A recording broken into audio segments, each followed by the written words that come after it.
Hamas और Israel में आज से 4 रोज के लिए जंगबंदी सीजफायर माहिदे के तहत इसराइल 150 फलस्तीनी खवातीन और बच्चों को रिहा करेगा। बदले में हमास 50 यरगमाली खवातीन और बच्चों को रिहाई देगा। सीजफायर के दौरान इमदाद और ईंधन पहुंचाने की इजाजत होगी। इसराइली काबीना ने भी हमास के साथ सीजफायर की मंजूरी दी। इसराइली वजीर आजम नेतन्याहू की हठधर्मी बरकरार। नेतन्याहू का कहना है कि जंग में आर्जी वक्फे के बाद दोबारा लड़ाई शुरू होगी। अमरीकी सदर की मदद से यरगमालियों की रिहाई और आर्जी जंगबंदी के माहिदे पर पहुंचे हैं। तर्जुमान व्हाइट हाउस जॉन कर्बी ने कहा कि यरगमालियों की रिहाई से इंसानी इमदाद के रास्ते खुलेंगे। जनूबी अफ्रीका का 4 रोज़ा जंगबंदी का खैर मकदम। अफ्रीकी सदर का कहना है मशरिक़ वस्ता में पायदार सियासी हल की जरूरत। सुप्रीम जुडिशल काउंसिल का जस्टिस मुजाहिर अली अकबर नकवी को तफसीली शौकॉस नोटिस। 14 रोज में जवाब तलब कर लिया। जस्टिस मुजाहिर नकवी को शौकॉस नोटिस 4A की अक्सरियत से जारी किया गया। चीफ जस्टिस काजी फाइजीसा, जस्टिस सरदार तारिक मसूद, जस्टिस अमीर भट्टी और जस्टिस नईम अफगान का शौकॉस नोटिस के हक में वोट।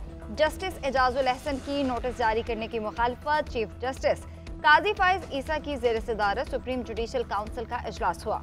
जस्टिस मुजाहिर अली अकबर नकवी के खिलाफ शिकायत पर मुशावरत की गई। जस्टिस मुजाहिर अली अकबर नकवी के एतराज़ात का जायजा भी लिया गया। ज़राए के मुताबिक जस्टिस मुजाहिर नकवी के खिलाफ 10 शिकायत कुनिंदगान को सुना गया। शवाहिद की रोशनी में नोटिस जारी किया गया।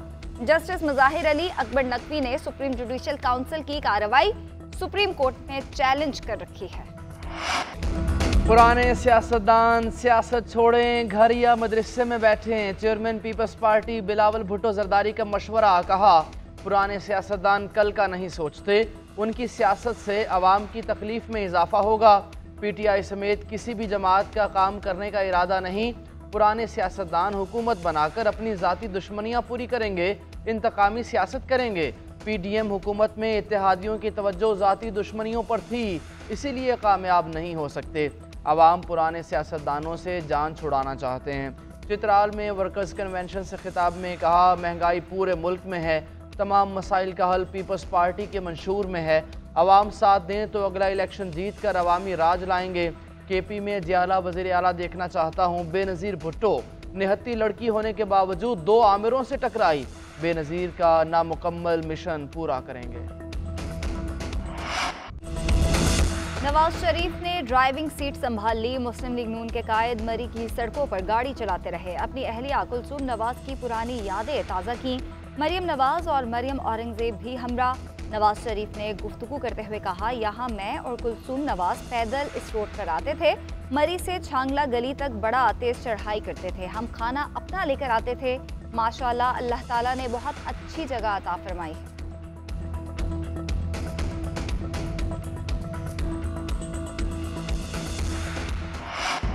महंगाई से अवाम को निजात दिलाना अव्वलीन चैलेंज है। कौम को मुआशी बदहाली से निजात दिलाना हमारा कौमी एजेंडा है।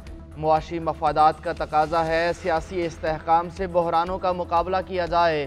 सदर नून लीग शहबाज शरीफ कहते हैं, नवाज शरीफ की क़यादत में नून लीग हमेशा कौम के एतमाद और तवक्कुआत पर पूरा उतरी। मुआशी खुद इन्हसारी के लिए सियासी इस्तेहकाम और कौमी काविश दरकार है। शहबाज शरीफ से वक़ार अहमद और इंजीनियर अमीर मुकाम की मुलाकात। आशियाना रेफरेंस में बरियत पर मुबारकबाद दी। मुल्क की मजमूई सूरत हाल और आम इंतखाबात की तैयारियों पर तबादला ख्याल किया गया। साइफर केस में चेयरमैन PTI की जमानत की दरख्वास्त काबिल समाअत करार। विफाक समेत तमाम फ्रीकैन को नोटिस जारी। जस्टिस तारिक मसूद ने रिमार्क्स दिए कि साइफर केस का ट्रायल कलदम होने पर तो अब आपका नुकसान ही हुआ है। ट्रायल में अगर कोई कमी बेशी थी तो उसको दिफा के लिए आप बाद में इस्तेमाल कर सकते थे। ट्रायल कलदम होने के बाद इस्तगासा तमाम गलतियां दूर करके ट्रायल करेगा। केस की समाअत गैर मुअय्यना मुद्दत के लिए मुलतवी कर दी गई। चेयरमैन PTI के वकील सलमान सफदर ने कहा कि केस में हाइप बनाई गई। क्या ये सजाए मौत या उम्र कैद वाला केस बनता है? आजम खान मुलजिम थे, अगवा होकर वापस आए तो गवाह बन गए। इल्जामात गलत हैं। साइफर से मुतालिक कोई चीज़ आवाम से शेयर नहीं की गई। एक्स्ट्रा स्पीड पर ट्रायल चलाया जा रहा है। ये मुकदमात आवाम की आंखों के सामने करने की ज़रूरत है।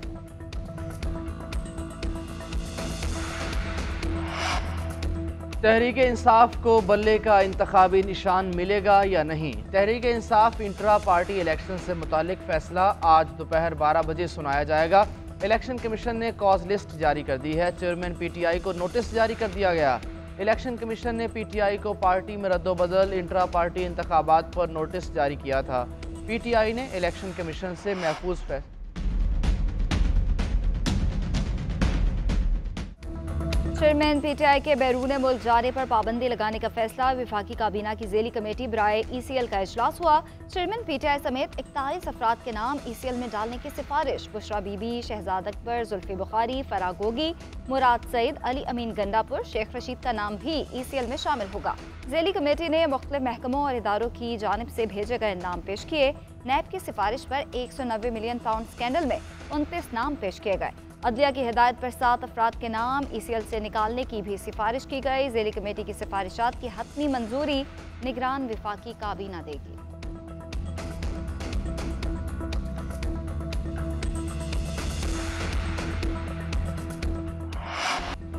सात दिन पे फैसले पर अमल दरामद, वरना वज़ीर आज़म की अदालत में हाजिरी। इस्लामाबाद हाई कोर्ट का बलोच तलबा गुमशुदगी केस में बड़ा हुक्म। तलबा को बाजियाब न कराने पर 29 नवंबर को ज़ाती हैसियत में पेश होने का हुक्म। अदालत का वज़रा की कायम करदा कमेटी की रिपोर्ट पर बरहमी का इजहार। रिमार्क्स दिए, रिपोर्ट अदालत के लिए शर्म का मुकाम है। वज़ीर आज़म और वज़ीर दाखिला बलोचिस्तान से ताल्लुक़ रखते हैं। उन्हें एहसास होना चाहिए था कि यह बलोच तलबा का मामला है। यह कमीशन सिर्फ अदालतों के फैसलों को बाईपास करने के लिए बना है। एग्जेक्टिव का काम अदालत कर रही है। क्या ये मामला अक़वाम मुत्तहिदा को भेजें? क्या अपने मुल्क की बेइज्जती कराएं? वज़ीर दिफा और वज़ीर दाखिला को भी अगली समात पर पेश होने का हुक्म। जीडीए का आम इंतखाबात में पीपल्स पार्टी को टफ टाइम देने का फैसला। कराची में जीडीए के आला सतह इजलास में अहम फैसले। पीर पगारा ने आम इंतखाबात में सिंध की हर निशिस्त पर उम्मीदवार खड़े करने के फैसले की तौसीक कर दी। जल्द जलसा करने का भी ऐलान। पीर पगारा का कहना है कि अगर इंतखाबात शफाफ ना हुए तो हालात मजीद खराब हो सकते हैं। सिंध के अवाम इंतखाबात में चोरों, लुटेरों, करप्ट माफिया को बाहर फेंक निकाले। मुल्क में सख्त एहतसाब की जरूरत है। करप्शन में मुलविस लोगों से लूटी रकम मुल्क के खजाने में जमा कराई जाए।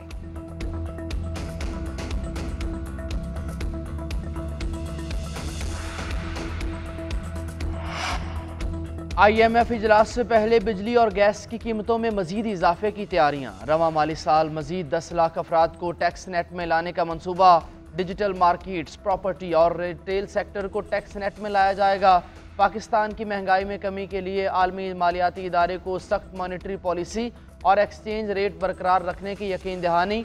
IMF एग्जेक्टिव बोर्ड का इजलास 7 दिसंबर को होगा।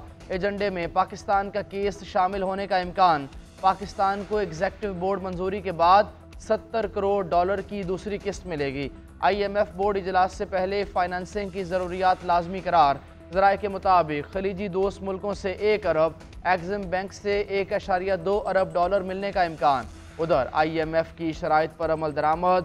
बैंकों के मुनाफे पर 40% तक विंडो फॉल टैक्स नाफिज। वजारत खजाना का नोटिफिकेशन जारी। विफाकी काबीना की मंजूरी के बाद जारी। स्टॉक एक्सचेंज में नया संग मील उबूर 100 इंडेक्स में 827 पॉइंट्स का इजाफा। 58,000 की नफसियाती हद उबूर करके बुलंद तरीन सतह पर पहुंच गया।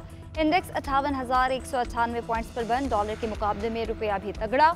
इंटरबैंक में डॉलर 86 पैसे सस्ता 285 रुपये 13 पैसे का हो गया।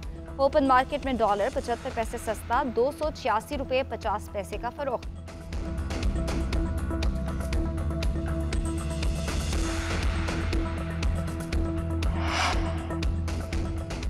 PCB जल्द अज जल्द इलेक्शन कराए। वजारत बैन सूबाई राब्ता कमेटी का पाकिस्तान क्रिकेट बोर्ड को ख़त। वजारत के ख़त में कहा गया कि क्रिकेट बोर्ड जल्द बोर्ड ऑफ गवर्नर्स तश्कील दे। मैनेजमेंट कमेटी आला ओहदों पर तकर्रियाँ ना करे, सिर्फ रोज़मर्रा के मामला देखे। PCB मैनेजमेंट कमेटी को 3 माह से ज़्यादा तौसी नहीं मिलेगी। मैनेजमेंट कमेटी को चेयरमैन का इंतखाब, बोर्ड ऑफ गवर्नर्स तश्कील देने की जिम्मेदारी दी है। कमेटी जिस तरह मामलात चला रही है उससे मुतमईन नहीं। आला ओहदों पर तकर्रियाँ, मैनेजमेंट कमेटी के इख्तियारात का गलत इस्तेमाल तसव्वुर किया जाएगा।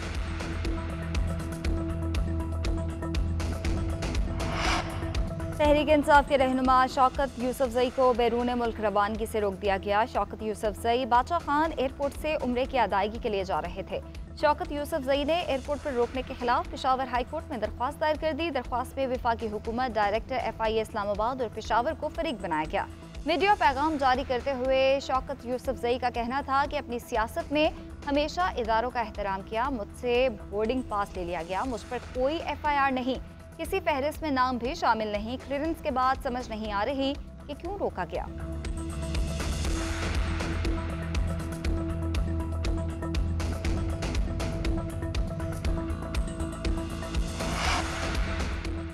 अफगानिस्तान का एक तरफ गैर कानूनी मुकीम अफगानियों को वापस ना भेजने का मुतालबा, दूसरी तरफ कानूनी तौर पर अफगानिस्तान का पाकिस्तानी सहाफ़ियों को वीज़े देने से इनकार। क्या ये खुला तजाद नहीं? निगरान वज़ीर दाखिला सरफराज बुगटी का सोशल मीडिया पर पैगाम।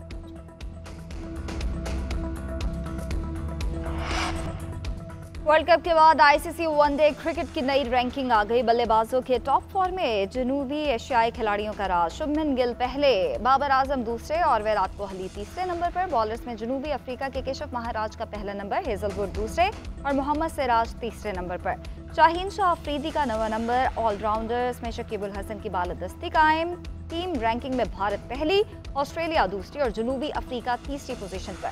वर्ल्ड कप में नंबर 1 कौमी टीम चौथे नंबर पर सिरक गई।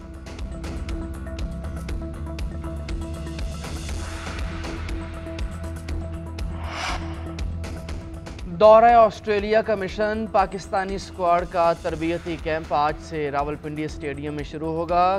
कैंप 28 नवंबर तक जारी रहेगा। 30 नवंबर को टीम ऑस्ट्रेलिया रवाना होगी। इमामुल हक और फ़हीम अशरफ शादी की वजह से ट्रेनिंग कैंप में शिरकत नहीं करेंगे।